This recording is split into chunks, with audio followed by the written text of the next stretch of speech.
అందరూ నమస్కారం. నా పేరు నరేష్. వెల్కమ్ బ్యాక్ మన యూట్యూబ్ ఛానల్. పోతే మనం చాలా రోజుల నుంచి ఎదురు చూస్తూ ఉన్నాం ఈ రోజు కోసం. ఎలక్షన్ల దగ్గరకు వస్తున్నాయి కదా. జనసేన టీడీపీ ఎన్ని సీట్లు పోటీ చేయబోతున్నారు, ఎక్కడెక్కడ పోటీ చేయబోతున్నారు, ఈ సీట్లు ఎప్పుడు ప్రకటిస్తారని చెప్పేసి చాలా ఉత్కంఠతో ఎదురు చూసాం. మనమే కాదు, రాష్ట్రం ఎదురు చూసింది, రాష్ట్ర ప్రజలు ఎదురు చూశారు.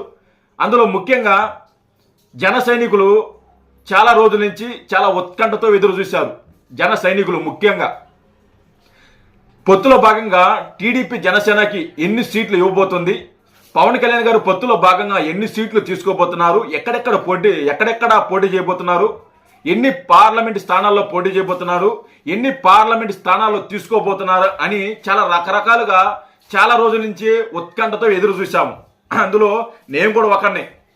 నేను కూడా చాలా రోజుల నుంచి నాకు కొంత ఇన్ఫర్మేషన్ ఉన్నా కానీ పూర్తి సమాచారం నా దగ్గర కూడా ఉండదు కాబట్టి నేను కూడా చాలా రోజుల నుంచి ఉత్కంఠతో ఎదురు చూశాను. కానీ ఆ ఉత్కంఠకి ఈరోజు తెరబడింది. ఈరోజు జనసేన టీడీపీ 118 స్థానాల్లో పోటీ చేస్తున్నామని ఈరోజు ప్రకటించడం జరిగింది. 118 స్థానాలు. అందులో జనసేనకి 24 ఎమ్మెల్యే స్థానాలు. అర్థమవుతుందా? జనసేనకి 24 ఎమ్మెల్యే స్థానాలు, అలాగే 3 ఎంపీ స్థానాలు. ఈ 24 ఎమ్మెల్యే స్థానాలు, 3 ఎంపీ స్థానాల్లో జనసేన పోటీ చేయబోతుంది. ఇదే విషయం గతంలో నేను ఒకసారి డిస్కషన్ చేశా. పొత్తులో భాగంగా టీడీపీ జనసేనకి 25 ఎమ్మెల్యే స్థానాలు, 3 ఎంపీ స్థానాలు ఇవ్వబోతుంది అని చెప్పి నేను ఆ రోజు చెప్పా. యాజ్ గా ఆ రోజు నేను ఏదైతే చెప్పానో ఈరోజు అదే జరిగింది. నేను 25 చెప్పాను, ఇక్కడ 24 ఇచ్చారు. సో ఒకటే తగ్గింది. 3 ఎంపీ స్థానాలని నేను చెప్పా, ఇక్కడ 3 ఎంపీ స్థానాలు ఇచ్చేశారు. మిగతా చోట్ల టీడీపీ పోటీ చేస్తుంది. 24 చోట్ల జనసేన పోటీ చేస్తే మిగతా 94 చోట్ల సరే టీడీపీ పోటీ చేస్తుంది. అయితే ఈరోజు పవన్ కళ్యాణ్ గారు ఒక 5 మంది పేర్లు ప్రకటించడం జరిగింది జనసేన తరఫున. మిగతా వాళ్ళని ఒక 2-3 రోజుల్లో ప్రకటిస్తే ప్రకటించవచ్చు. అయితే మీరు తమ్నైల్ చూసే ఉంటారు. ఆ తమ్నైల్ గురించి మాట్లాడుకుందాం. అసంతృప్తి, జన సైనికులు కొంతమందికి అసంతృప్తి ఉంది. దాని గురించి కూడా డిస్కషన్ చేద్దాము. అయితే వీడియోని లైక్ చేయండి, షేర్ చేయండి, కామెంట్ చేయండి. కంపల్సరీగా వీడియోని లైక్ చేస్తే 10 మందికి వెళుతుంది, 10 మంది ఉపయోగపడుతుంది, 10 మంది చూస్తారు, 10 మందికి తెలుస్తుంది మనం చెప్పేది. సో అందుకోసం వీడియోని లైక్ చేయడం మాత్రం మర్చిపోవద్దు. అయితే ఒకసారి పవన్ కళ్యాణ్ గారు 5 సీట్లు ప్రకటించడం జరిగింది. అది ఎక్కడెక్కడ ప్రకటించారు, ఎవరెవరు ప్రకటించారని ఒకసారి చూసుకొని మిగతా దాని గురించి మనం డిస్కషన్ చేద్దాము. అయితే 5 సీట్లలో మొదటిగా తెనాలిలో మాత్రం నాదెండ్ల మనోహర్ గారు పోటీ చేయబోతున్నారు. తెనాలి ఆయన ఎప్పటి నుంచి కూడా తెనాలిలో పోటీ చేస్తున్నారు. ఆయన గడ్డే అది. సో ఆయన తెనాలిలోనే పోటీ చేస్తున్నారు ఆయన, నాదెండ్ల మనోహర్ గారు. అలాగే అనకాపల్లి కొనతల రామకృష్ణ, ఆయన ఈ మధ్య వచ్చారు, కొనతల రామకృష్ణ ఆయన. సో ఆయనకి ఎంపీ సీట్ ఇస్తారని చెప్పి చాలా డిస్కషన్ జరిగింది, కానీ లేదు. ఎమ్మెల్యే సీట్ కింద, ఎమ్మెల్యే క్యాండిడేట్ కిందే ప్రకటించడం జరిగింది.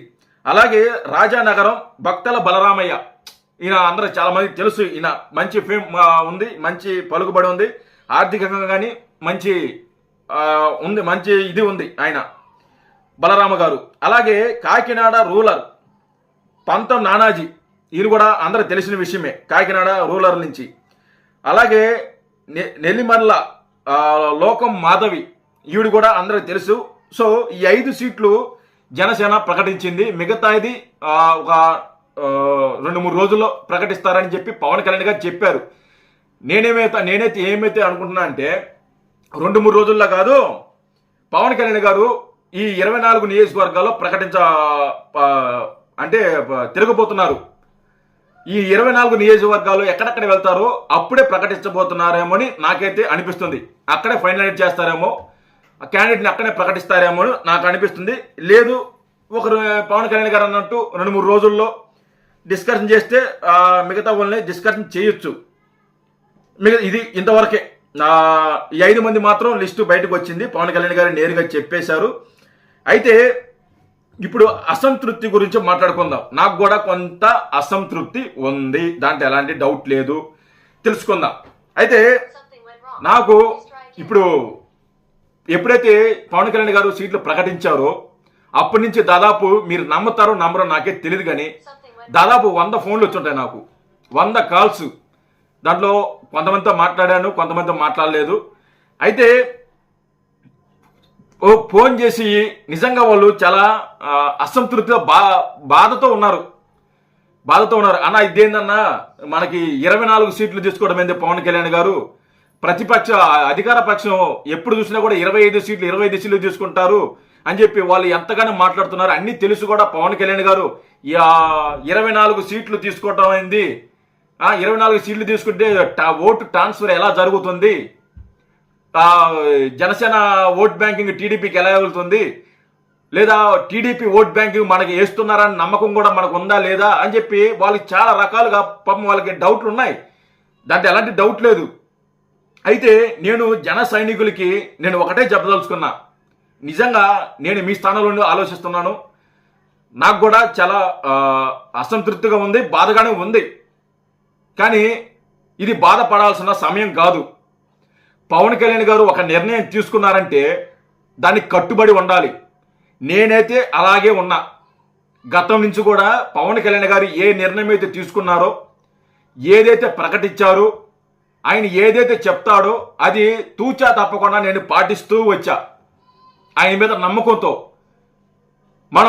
మన పవన్ కళ్యాణ్ గారు నమ్మాలి. ఆయన ఎన్ని సీట్లు, 24 సీట్లు తీసుకున్నారా, 60 సీట్లు తీసుకున్నారా, ఇదంతా మన అనవసరం. నాకు తెలిసినంత వరకు పవన్ కళ్యాణ్ గారు ఎలక్షన్ వ్యూహం గురించి నాకు వదిలేయండి, నేను చూసుకుంటాను అని చెప్పి పవన్ కళ్యాణ్ గారు ప్రకటించారు. ఆయనకి ఎన్ని సీట్లు తీసుకోవాలో, ఎక్కడెక్కడ పోటీ చేయాలో మనకంటే ఆయనకే ఎక్కువ బాధ ఉంటుంది, బాధ్యత ఉంటుంది.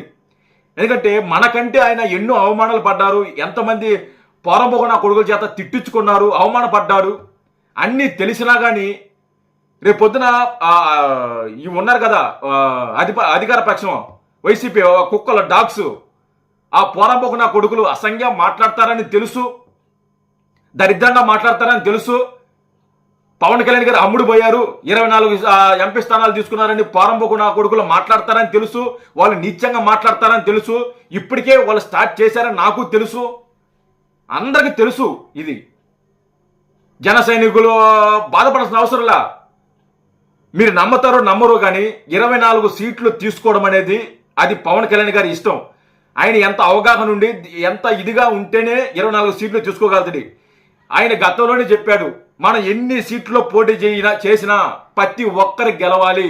అది 20 సీట్ల, 30 సీట్ల, 40 సీట్ల, 50 సీట్ల, 60 సీట్ల, ఎన్ననే కాదు, ఎన్ని స్థానాల్లో పోటీ చేసినా ప్రతి ఒక్కరు గెలవాలి. అదే ఆయన లక్ష్యం. ఆయన నిజంగా మీరు ఆలోచిస్తే ఆయన జనసేన పార్టీని, రాష్ట్రాన్ని భవిష్యత్తులో పెట్టుకొని ఆయన రాజకీయం చేస్తున్నారు. ఓకే, పార్టీని కూడా ఆయన భవిష్యత్తులో పెట్టుకొని, మైండ్లో పెట్టుకొని పార్టీని నడుపుతున్నారు. పవన్ కళ్యాణ్ గారు నిజంగా ఒక జనసేన పార్టీని చాలా గట్టిగా పునాదులు వేస్తున్నారు.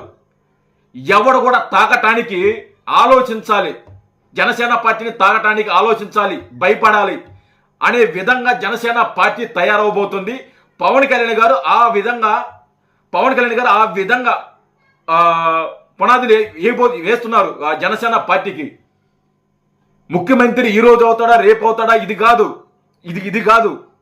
ఓట్లు ట్రాన్స్ఫర్ అవ్వాలి ఖచ్చితంగా. అసంతృప్తి ఉందని చెప్పేసి నేను జనసేన పార్టీకి సపోర్ట్ చేయకుండా ఉండలేను కదా, సపోర్ట్ చేస్తాను కదా నేను కూడా. అలాగే 1-2 రోజుల్లో మీకు కూడా ఉంటుంది, తొందరగా తగ్గిపోతుంది అది కూడా. కానీ మాకు 24 సీట్లు ఇచ్చారు, మేము టీడీపీకి ఓటేయము అని అలాంటి మాటలు, పిచ్చి మాటలు మాట్లాడద్దు ఎవరు. మీకు ఇష్టం ఉన్నా లేకపోయినా మనసులో పెట్టుకోండి, ఇష్టం ఉన్నా లేకపోయినా. కానీ ఓటు ట్రాన్స్ఫర్ అనేది ఖచ్చితంగా జరగాలి. ఓటు ట్రాన్స్ఫర్ జరగకపోతే పవన్ కళ్యాణ్ గారు నమ్మిన సిద్ధాంతం అర్థం లేకుండా పోతుంది, ఆయన త్యాగానికి అర్థం లేకుండా పోతుంది, ఆయన చేసిన త్యాగం వృధా అయిపోతుంది. అర్థం చేసుకోండి, ఆలోచించండి, ఆలోచించి ఒక నిర్ణయానికి రండి. ఉంటాయి మనకు కొంచెం బాధలు ఉంటాయి, మనకి 60 సీట్లు కావాలి, 40 సీట్లు కావాలి, 50 సీట్లు కావాలని ఉంటుంది. కానీ ఎన్ని సీట్లు పోటీ చేయాలని పవన్ కళ్యాణ్ గారు కూడా తెలుసు కదా. ఆలోచించండి, పవన్ కళ్యాణ్ గారికి అండగా నిలబడండి, వ్యతిరేకించబాకండి. ఈ పోరాపోకుండా కొడుకులు స్టార్ట్ చేస్తుంటారు, ఆల్రెడీ ఇప్పటికే స్టార్ట్ చేస్తుంటారు చాలా నీచంగా మాట్లాడటం. అమ్మేశారు అది చెప్పి ఎవరు ఎన్ని మాట్లాడినా కూడా ఎవరు పట్టించుకోబాకండి. పవన్ కళ్యాణ్ గారు నమ్మండి. ఈసారి పవన్ కళ్యాణ్ గారు నమ్మండి. పవన్ కళ్యాణ్ గారికి ఓట్లు వేయండి. ఈసారి పవన్ కళ్యాణ్ గారు ఏదైతే చెప్పారో అది దాన్ని నమ్మేసి పవన్ కళ్యాణ్ గారు వెంట నడద్దాం. ఈసారి నిజంగా జనసేన పార్టీ చాలా బలంగా ఎదగబోతోంది. ఈరోజున పొత్తులో భాగంగా జనసేన పార్టీ నిజంగా గ్రామాలకి వెళుతుంది. మూలమారిన గ్రామాలకు వెళుతుంది. ముసలి వాళ్ళకి అంటే ఇంకా ఇప్పుడిప్పుడే గతం మర్చిపోతున్న ముసలి వాళ్ళకి కూడా జనసేన పార్టీ గురించి తెలుస్తుంది. ఈ పొత్తులో అందరికి రాష్ట్ర వ్యాప్తంగా చాలా బలపడుతుంది. అన్ని రకాలుగా అర్థం చేసుకొని ఇలా మేము టీడీపీకి ఓట్లు ట్రాన్స్ఫర్ చేయము, ఓట్లు వేయము అలాంటి మాటలు వద్దు, మాట్లాడబాకండి. ఒకవేళ ఆ బాధ మీకు మనసులో ఉన్నా తీసేయండి. మీరు పవన్ కళ్యాణ్ గారి మాట కోసం, పవన్ కళ్యాణ్ గారు ఏదైతే చెప్పారో దానికోసం, పవన్ కళ్యాణ్ గారి కోసం నిలబడండి. పవన్ కళ్యాణ్ గారు చెప్పింది ఖచ్చితంగా మనం చేద్దాం. జై హింద్.